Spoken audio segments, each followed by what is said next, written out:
आप देख रहे हैं सिटी प्रगति न्यूज़ में हम आपका स्वागत करते हैं। जैसे कि आप सब जानते हैं कि हम एक कार्यक्रम को चला रहे हैं। शहर में समाज सेवा करने वाले समाज सेवकों को मिलकर राजनीतिक मुद्दों पर कुछ सवाल जवाब कर रहे हैं। आज हमारे साथ शेख रिजवान एसआर, जो कि समाज सेवा करने में बहुत अच्छी रुचि रखते हैं, लोगों की सेवा करते हैं, रुग्ण सेवक है। आज इनसे जानेंगे कि रुग्ण सेवक अस्पतालों में अब तक पूर्व सांसद व जितने राजनीतिक लोग थे उनने क्या किया, क्या नहीं किया। आइए हम इनसे जानने का प्रयास करेंगे। रिजवान साहब, आपका हमारे शो में बहुत बहुत स्वागत करते हैं हम। रिजवान साहब, मुझे बताइए कि आगामी लोकसभा चुनाव में अमरावती में आपको क्या लगता है कि बीते 5 वर्षों में विकास हुआ है या नहीं हुआ है? मेरा तो ये मानना है कि पिछले जो 5 वर्षों में खासदार मैडम को जो चुनकी दी अपन ने, जी मुस्लिम समाज का इसमें बहुत बड़ा योगदान रहा। जी मुस्लिम समाज ही नहीं, बल्कि मेरा तो मैं मानना है कि हर समाज के लोगों ने जी बढ़ चढ़ के उनको लाने में बहुत बड़ा उनका योगदान रहा। जी यहाँ तक कर के अपने खासदार मैडम का ये है कि मुस्लिम क्षेत्र जी जो इतना बड़ा एरिया है, जहाँ लोगों ने एक एक वोट मेहनत करके निकाले उनको चुन के लाने के लिए। जी मुस्लिम एरिया में विकास की अगर बात करें तो विकास तो है ही नहीं। जी विकास विकास नहीं है बोले तो आपको क्या लगता है कि विकास यानी किस तरीके का विकास नहीं है? मुस्लिम क्या क्षेत्र तकलीफें हैं वहाँ? मुस्लिम क्षेत्र में इतना बड़ा एरिया क्षेत्र होने के बावजूद, जी 1.5 लाख, पौने 2, 2.5-3 लाख के आसपास वोटिंग होने के बावजूद जी इतना बड़ा जैसा हॉस्पिटल नहीं है जी कि रात में अगर किसी का कुछ हो, बुजुर्ग है, बच्चे है, या और दिगर किसी को ऐसा कोई परेशानी अगर हो तो तुरंत हॉस्पिटल जा सके।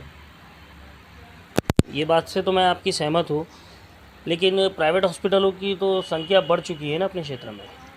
प्राइवेटों की संख्या बढ़ चुकी है, लेकिन अब बात अगर करा जाए तो हर इतने बड़े तबके में हर कोई जैसा माली हालत से ठीक नहीं है। जी माली हालत ठीक न होने की वजह से सरकारी हॉस्पिटल में जाना पड़ता।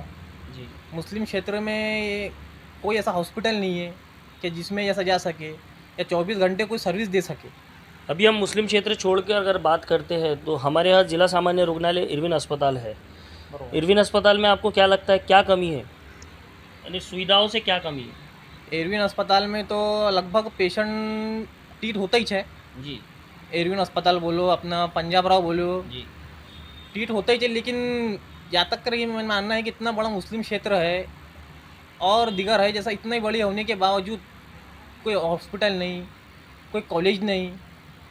जो आमदार खासदार के जो काम होना था जी वो कुछ जैसा 5 सालों में कुछ ऐसा वर्क नहीं है। मुस्लिम एरिया को बिछड़ा हुआ वर्क समझिए। अमरावती शहर में तो यही हाल है, लेकिन ये जो है लोकसभा का चुनाव पूरे ज़िले के लिए है। और हमारे यहाँ बताया जाता है कि मिलघाट एक बहुत बड़ा यानी एक बहुत बड़ा बेस रखता है ये लोकसभा चुनाव में।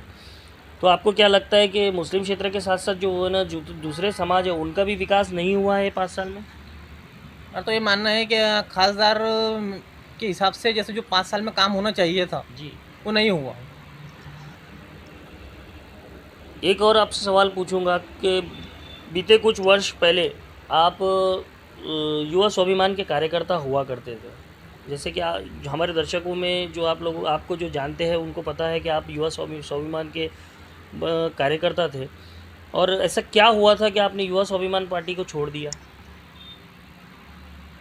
हमारा युवा स्वाभिमान पार्टी का रिज़ाइन देना सिर्फ मसला यही है था कि पिछले 5-7 वर्षों से जो हमने रवि भाऊ के साथ में जो मिलके काम किया, कंधे से कंधा मिला के चढ़े, जी और मेरे साथ में और मेरे भाई थे, और बहुत लोगों ने उन पर मेहनत की है। लेकिन खासदार आने के बाद जी खासदार आने के बाद में जो बातचीत हुई, खासदार आने के बाद में तो हमें ऐसा लगा कि मुस्लिम क्षेत्र और मुस्लिम कार्यकर्ताओं को डाइवर्ट किया जा रहा है, दरकिनार किया जाए। दरकिनार किया जा रहा है। इनके मुद्दों पे कोई ध्यान नहीं दिया जा रहा है। यहाँ तक करके 3 साढ़े 3 साल में मुस्लिम एरिया में कार्य करता रहने के बावजूद, इतनी मेहनत से लाने काम करने के बावजूद, और दीगर लोगों ने भी मेहनत की है खासदार मैडम को लाने के लिए, लेकिन मेरा ये मानना है कि मुस्लिम एरिया में शायद ही कोई काम हुआ होगा खासदार मैडम की तरफ से। मैं आखिरी सवाल आपसे ये पूछूंगा कि अमरावती की राजनीति में लोकसभा चुनाव में जैसे कि कांग्रेस के उम्मीदवार बलवंत वानखड़े जी खड़े हैं, बीजेपी की उम्मीदवार मैडम नवनीत राणा खड़ी है, साथ ही प्रहार जनशक्ति के उम्मीदवार दिनेश बुक जी खड़े हैं, और साथ ही बहुत से ने उम्मीदवार खड़े हैं। आपको क्या लगता है कि अमरावती के अंदर अभी यानी किसका है ना ऐसा लग रहा है कि जोर पकड़ है कि लोग है ना, लोग क्या परिवर्तन चाहते हैं, नहीं चाहते हैं? लोगों का तो अभी ऐसा है, अली भाई का मानना यह है कि अभी अपन पब्लिक को ये नहीं बोल सकते तुम किसी एक पार्टी को वोट मारो जी। बीते वर्ष 5 साल में और अभी में जनता खुद इतनी जागरूक हो चुकी है, किसे वोट मारना किसे नहीं मारना ये उन्हें पता है जी। यानी अपने कहने से और अपने बोलने से जनता नहीं मारने, वो खुद जानती है कि पिछले जो 5 वर्ष बीते हैं जी। उसमें उनको किस किस तकलीफ़ों का सामना करना पड़ा, कौन सी मुश्किलों से गुजरना पड़ा, वो बेहतर इसको जानती है। और उसके बाद में जो भी समाज है, टोटल समाजों, हर मुस्लिम ही नहीं, हर समाज के लोगों का यही उनको ये ऐसा ही खासदार होना चाहिए कि जो ज़िले में विकास करे। बिल्कुल। ज़िले में विकास के लिए बहुत सारे काम हैं, बिल्कुल। जातिवाद पे काम करना मसला ही नहीं है, विकास करने के लिए बहुत सारे काम पड़े हुए, कॉलेजों के है, स्कूल है, हॉस्पिटल्स है, बहुत ऐसे काम पड़े हैं कि जो अगर काम करें ना तो मेरा ये मानना है कि विकास भरपूर हो सकता है। बहुत अच्छा, आपसे बहुत अच्छा लगा मुझे कि आपकी जो समाज सेवा करने की क्षमता है, समाज सेवा करने का जज्बा है, बहुत अच्छा है। आखिरी में आपको ये कहूँगा कि आप अमरावती की जनता से अपील करें कि आने वाली 26 तारीख को ज़्यादा से ज़्यादा मतदान कर योगदान करें। आने वाली 26 तारीख को लोकसभा का अमरावती आने वाली 26 तारीख को लोकसभा का अमरावती क्षेत्र में जो चुनाव है, मेरा ये मतदान संघ, मेरा ये कहना है कि ज़्यादा से ज़्यादा लोग खुद वोटिंग करें। अपना वोट, एक वोट, अपना वोट बैंक अपने लिए हक है। हर व्यक्ति का एक वोट ज़रूरी है। हर व्यक्ति ने अपना वोट मारना चाहिए, अपन ने भी मारना चाहिए और अपने घर वालों को भी वोटिंग देने के लिए भेजना चाहिए। एक एक वोट की बहुत ज़रूरत है। मेरा यही कहना है कि पीछे 5 वक्त को ना ध्यान में रखते हुए अब आगे विकास के लिए कौन सा व्यक्ति चाहिए ये अभी जनता को बेहुश मालूम है। जनता को बताने की ज़रूरत नहीं है कि पीछे 5 वक्त में क्या बीता है और आने वाले 5 वक्त के लिए कौन सा व्यक्तिगत संभव है। अच्छा है, यानी कौन सा आने वाले वक्त में कौन सा व्यक्ति जैसा ज़िले के लिए सही हो सकता है, जो काम कर सके, जो 5 साल पूरे ज़िले को लेके चल सके। बिल्कुल बिल्कुल। हम आपका बहुत बहुत शुक्रगुजार है कि आपने हमें समय दिया।